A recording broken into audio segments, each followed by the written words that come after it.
You're in the Waterloop.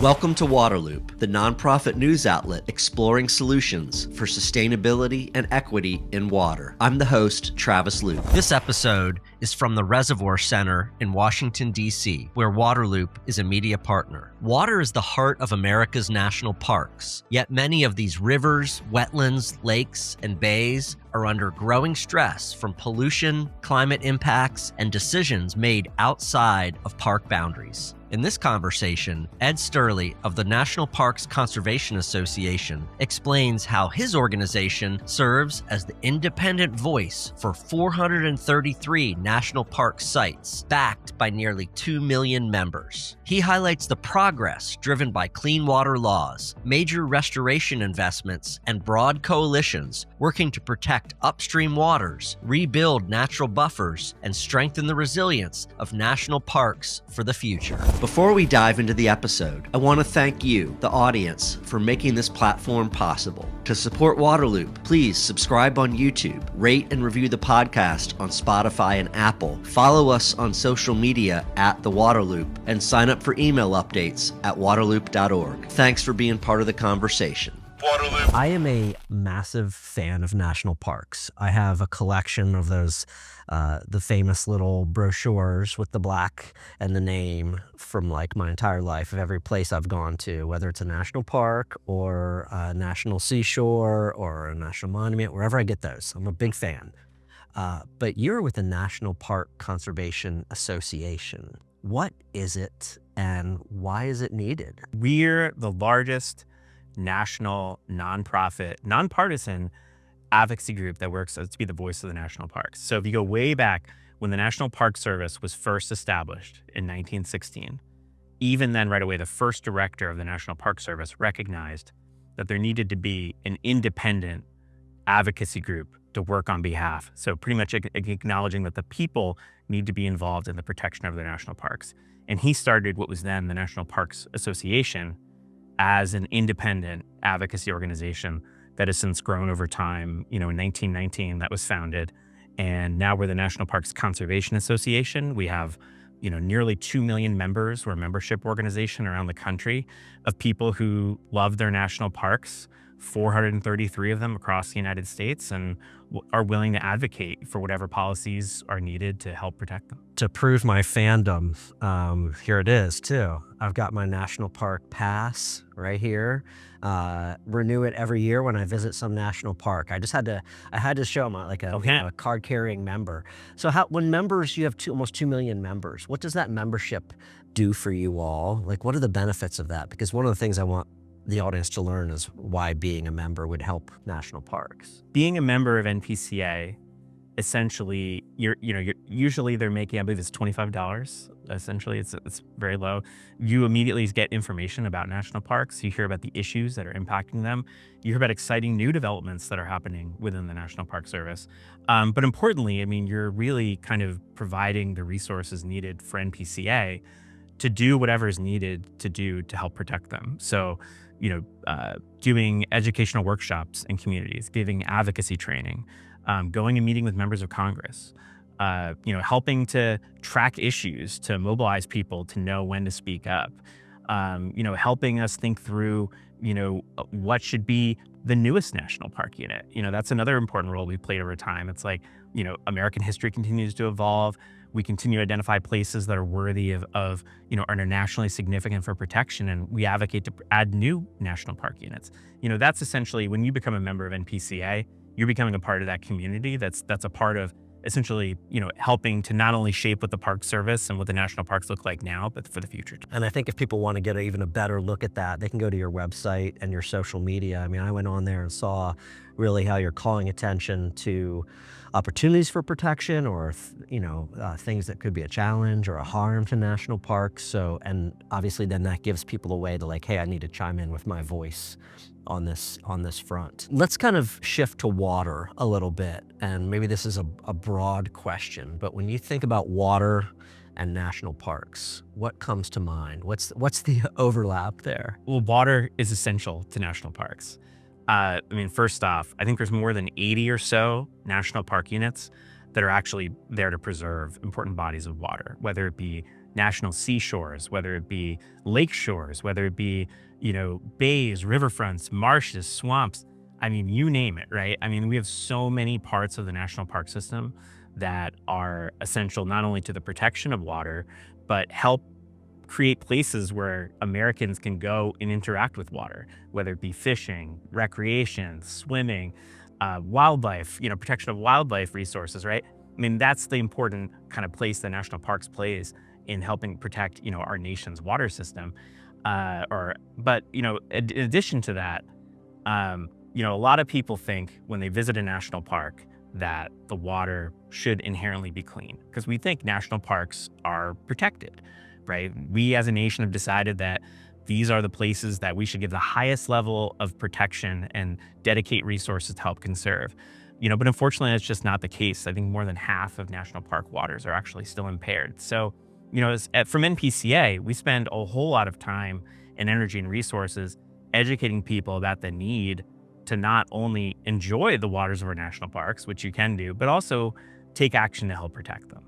And that expands from everything from the Great Lakes, where we have so many national parks, to the Everglades, to the Chesapeake Bay watershed, to the Colorado River, the Delaware River, both oceans. I mean, I think more than 10% of actually America's coastline is actually preserved as a part of the national park system.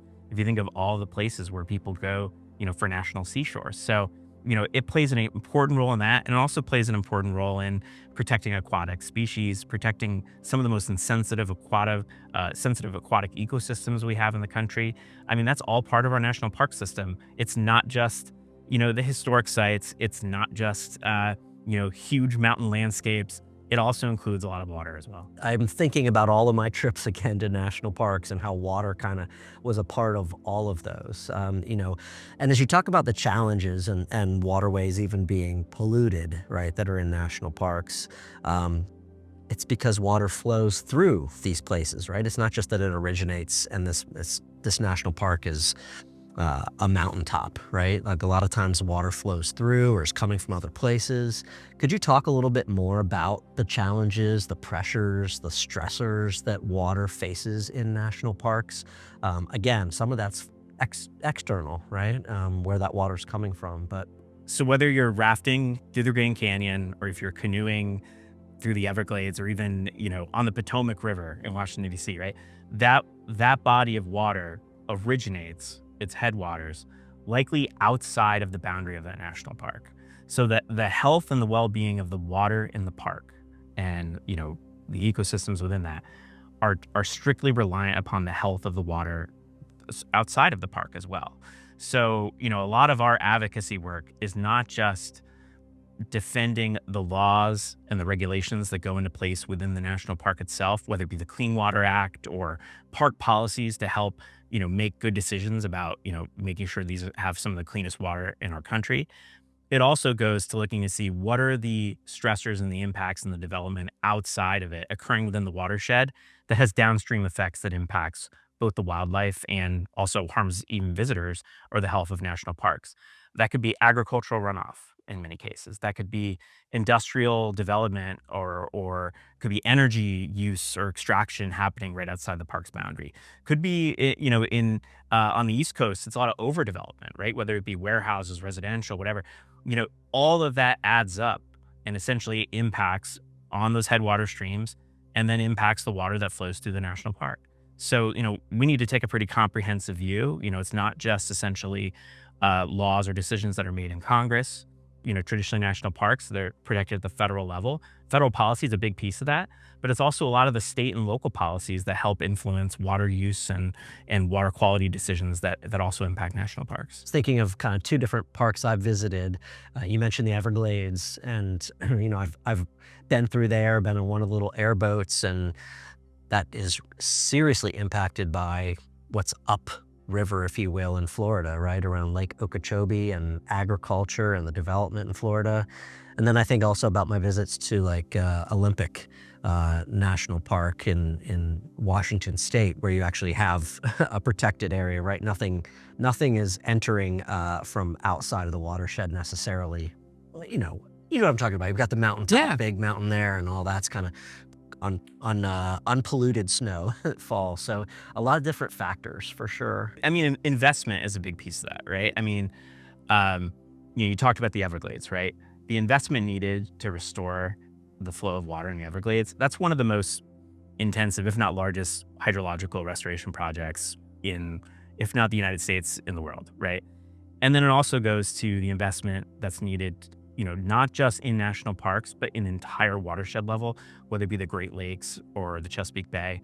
We work in coalition. We join many of our partners here at Reservoir Center, right, in terms of working together on more comprehensive solutions, because watershed-wide restoration projects usually are very collaborative, involve states governments, local governments, nonprofit partners, partnering with federal agencies like the National Park Service, U.S. Fish and Wildlife, to do the on-the-ground, whether it's planting marshland grasses, whether it's wetland restoration, whatever it might be. I mean, that level of investment is what we also spend a lot of time advocating for, and saying, like, it's not just about, the protection of this big resource like the Chesapeake Bay. It also improves the health of the dozens of national park units that are along its tributaries, and making sure that when people are visiting, whether they go fishing or whether they're just going there to see bald eagles or to go hiking, that, that is a healthy ecosystem too. Better example than Olympic National Park, Crater Lake National Park, right? Everything in that lake is snowmelt and rainfall. So that is unpolluted, whereas some of these other parks, you've got the water coming in or so forth. Another fun water story I learned, I had to visit Mesa Verde National Park.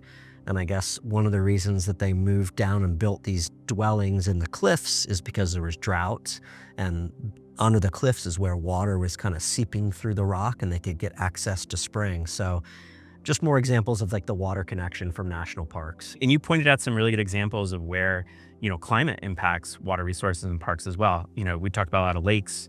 You talked a lot about, kind of the aquifers or headwaters that might be protected by national parks. I mean, those are all impacted by climate. I mean, a big issue for parks, whether it's from the Colorado River to the Delaware River on the East Coast, water quantity is an issue. We've had extreme droughts, which have led to, really impacting water flows and, essentially species in every kind of way, right? But it also impacts people's ability to recreate in them too. It impacts, drinking water, which so many people rely on, or water for agriculture.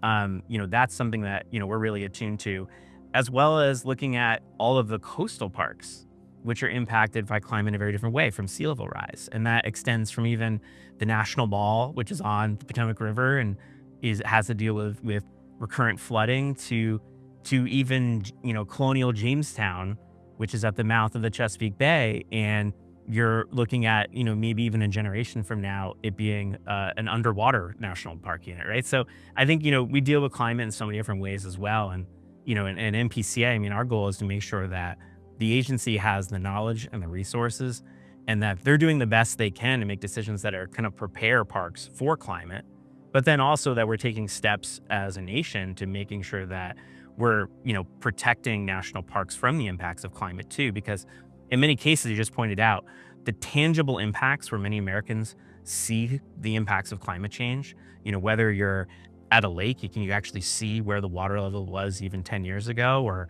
you can see the snow cap isn't the same, or you can see where animals used to be and now they live somewhere else. It's in national parks, because those are preserved ecosystems that people have access to and can come and visit and learn about. And they learn about the impacts of what happens with poor water quality or climate change or what. So, that's an important role, I think, for national parks too. I mean, they play a role as outdoor classrooms, I think, for the millions of people who visit parks every year, to learn about the issues like climate change, or learn about issues like water quality and why it's important for not just for humans, but also for the whole ecosystem. And I think of Assateague National Seashore, where, I mean, I'm a Maryland native. I've spent a lot of time camping there and surfing there, and certainly, that's getting hit with, every place is getting hit with sea level rise, stronger storms in the Atlantic, and, threatening that place. And then on the other side, like Grand Canyon National Park, one of the iconic ones, right? The Colorado River is under crazy stress. what will happen if it stops flowing and carving that great piece of art there, Absolutely, completely change the resource, completely changes, the where species live, right? Like, I mean, I think when you come, another part of visiting national park is the really iconic wildlife that you might see in these places, right? And if you don't have clean water, or if you don't have enough water, that changes that experience too, let alone from recreation. So you're right. Yeah, at Assateague, that's a place where they have to keep, picking up essentially the infrastructure that you might visit, or the roads, moving it back 50 feet every couple of years. I know right now they're thinking through, what do campgrounds look like in the future there? I know at Cape Hatteras, they're worried about houses and other infrastructure, that every time there's a storm that fall into the water, and that also pollutes the water, right? I mean, so, we want to avoid that. But then you also have inland, where you have so many rivers through national parks and streams, where you're dealing with issues of water quantity, totally different extremes. We're just going to keep this interview going until I can mention every national park or site that I've been to. I think that's my goal. So it's going to be a while, actually. So See, multiple hours. 433. We've got a couple. We got a couple to go. got a few to go. What are some? You've mentioned, I think, some of the solutions that you all are kind of working on: advocacy, trying to bring funding, trying to protect what's upstream, if you will, of national parks. Are there any other specific projects, kind of water national park connected, you want to mention that have been successes or you're working on now? Protecting laws like the Clean Water Act, protecting rules like the Clean Water Rule, that federal policy that underpins kind of those bedrock laws that have led to clean water throughout the United States have also dramatically increased the quality of water in national parks. So, we want to make sure that story is told as well, that, the reason that there are, Atlantic sturgeon back in, national parks in the Chesapeake Bay, or, the reason that there are brook trout back in the streams of Shenandoah National Park are because of those bedrock laws, and that they've worked for the last 50 years. We want to make sure that those are protected and not eroded, in this times by Congress. So that's the one thing we want people to speak up on and remind, if you love these things, they didn't just happen on their own. It happened because we made a choice to protect those things. I mean, there has been tremendous progress in the 50-ish years since the, Clean Water Act. It's been tangible results. Absolutely, yeah. I was talking to someone last week. I think we had a record for the number of dolphins in the Chesapeake Bay. And it's and that's because of the water quality has improved. But then there's also, continuing in the investment. And that's everything from investment in water infrastructure. Many national park units are in rural communities. You might not think investing in rural wastewater infrastructure is important to the protection of a national park. But if you visit somewhere like Shenandoah National Park or New River Gorge, or many of the other, parks that are surrounded by rural communities of aging water infrastructure, the reality is much of that water waste is dumped right into the river near the national park. That's something we want to see continued investment in. Continued investment in restoration, whether it be wetlands, marshlands, these natural filters, or places that provide, protection from sea level rise. That's an important part of the solution. And that's been very collaborative. So it isn't just speaking up in Congress, it's making sure, at the local level, good decisions are made. At the state level, the Chesapeake Bay program is a great example of that.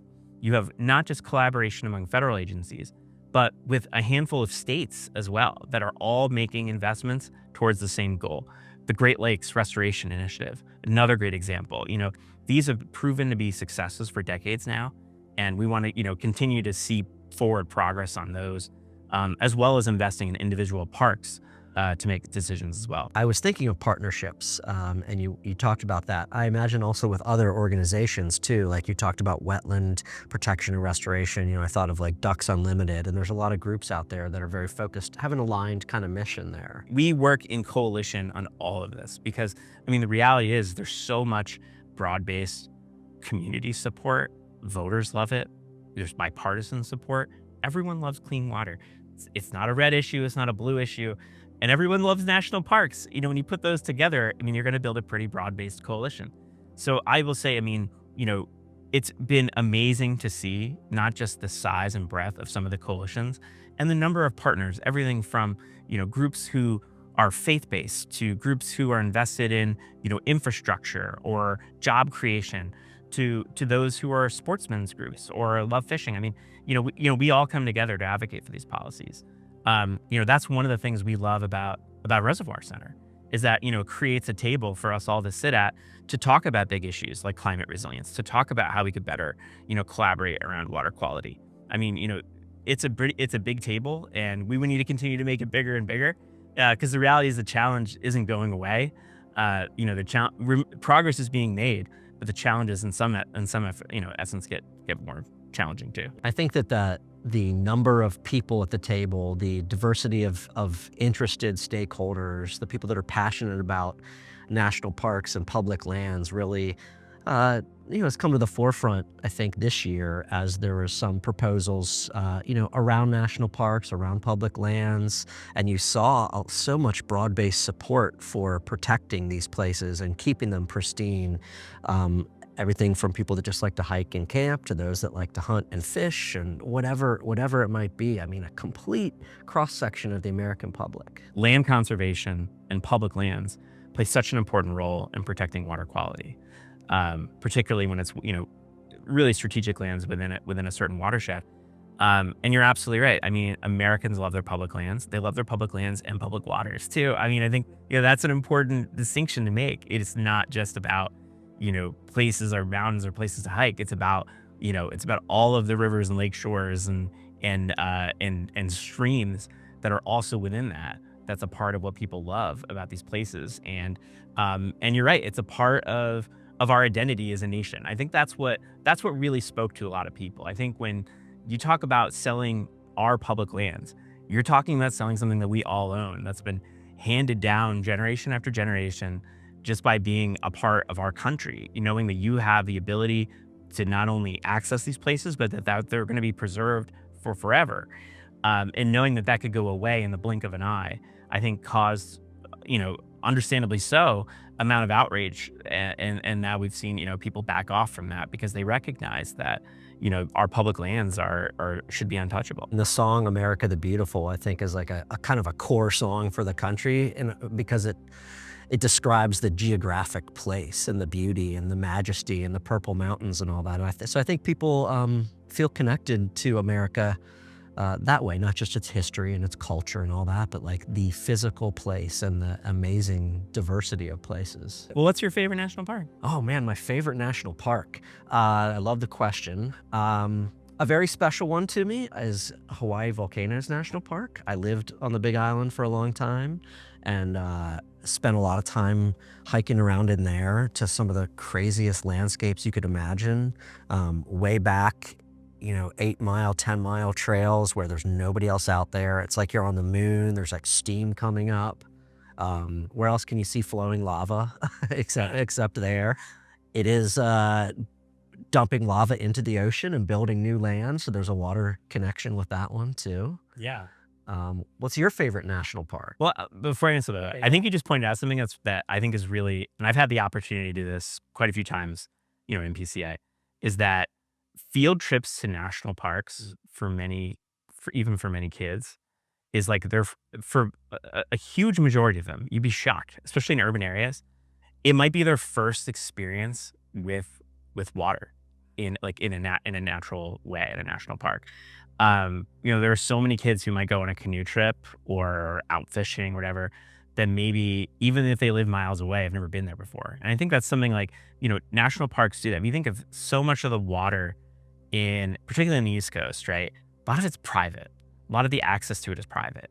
And whether it be a national seashore or national parks along rivers where people have public access, that's so important, because otherwise it's like, how can we get people to care about clean water if they can never access those places to begin with, or even have an awareness of why it's important? So, I will say, when you see a lot of ranger programs that bring kids out in the water, or maybe they're going and visiting, like they're doing like seining in the river, or, looking at a turtle, whatever it might be. Like for many of them, like that's an eye-opening experience, because they'll always ask, how many of you have ever done this before? And usually like every hand goes up, particularly in a lot of urban areas. So, I would say that's something that's really powerful, I think, about national parks, is that they have that ability, even though you went to Hawaii Volcanoes and had that experience of like just being in a remote kind of like wilderness environment where you feel like, wow, I'm at, one of the rarest places on the planet, right? Sometimes people have that in their backyard in like a national park, which is it's pretty wild. So That's been fun to see many times too. I think my home national park unit would be the Catoctin Mountains. Oh, great. Yeah. That's where I grew up, right there on that ridge. So that's a very special place. And then Shenandoah National Park is just like a special one from all the time I've spent around the DMV area and going out there, especially fall time of year and everything. Shenandoah is one of my favorites too. Because I mean, it's really, like, have I been to so many spectacular places within the national park system? Absolutely.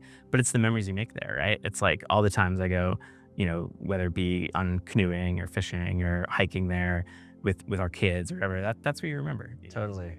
All right, so turning it back around, a favorite for you. Shenandoah. That's it. Yeah, Okay. Shenandoah National Park. I have to say Mid-Atlantic Park. I will say Yosemite is incredible too. I think national parks, wherever you can visit one where it feels like you can have multiple different ecosystems or entire different experiences within one park, always blows my mind. Maybe it's like being like, an East Coast guy from New Jersey where you just didn't have a whole lot of, The diversity. yeah, diversity of that. It's like, I think that's really incredible. But I've also had my mind blown too visiting the Everglades, just the diversity of wildlife, where you forget that you're even in the United States. Visiting Mesa Verde was pretty special one. Bryce and Zion and Sequoia. I mean, there's amazing places. So You haven't been to a lot of parks. I'm a fan. We'll say I'm a fanatic for sure. And Yeah. that's another reason it was awesome to talk to you. And I wanted to ask people, ask about the membership because I think it's a great cause. So definitely encourage. I am not a member of MPCA, but I'm going to fix that right after we're done talking. I love it. Thank you so much. Thank you. Appreciate it. Waterloop. Thanks for listening. If you want to support Waterloop's ongoing exploration of water solutions, subscribe on YouTube, rate and review the podcast on Spotify and Apple, follow us on social media at The Waterloop, and sign up for email updates at waterloop.org. You're in the Waterloop.